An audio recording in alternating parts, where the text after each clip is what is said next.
Sulla cima dell'Olimpo c'è una magica città. Gli abitanti dell'Olimpo sono le divinità. Porta borse d'auto blu, hanno l'immunità. 5 anni di mandato, pensione indennità. E girando su quel carro Apollo prende polli, campando sulla pelle di chi beve le sue palle. Atene la giustizia, parla coi manganelli e tiene fuori dall'Olimpo chiunque si ribelli. Poseidone, il re del mare, oggi ci toglie i pesci. Al di là di quegli stogli fa una base militare.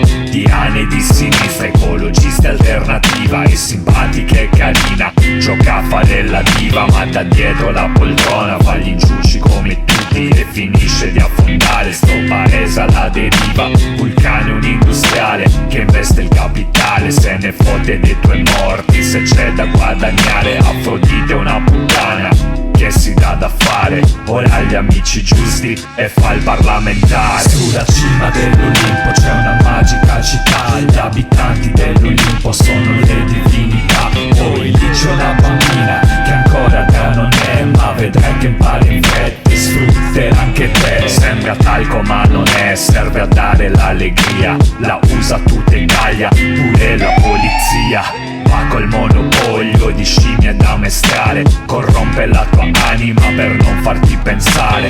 Campa dai tuoi vizi, inventa nuovi sfizi e il suo reparto marketing ci riempie gli orifizi. Marte ha fatto della morte un'arte, non c'è una guerra giusta che non sia dalla sua parte. Mercurio, re dei ladri, messaggero degli dei, fa contatti collettivi inculando gli operai. Per Giove, per Giunone, questa è la mia nazione. Chi lavora e si fa il culo non vedrà mai la pensione. Da sinistra a destra c'è solo un carrozzone, diligenza, dirigenza attaccate alle poltrone. Resta solo Demetra che ti brevette semi, controlla ciò che mangi e pure ciò che bevi. E poi ci siamo noi, comunissimi mortali, incantati da una Circe dai 1000 canali. Sulla cima dell'Olimpo c'è una magica città. Gli abitanti dell'Olimpo sono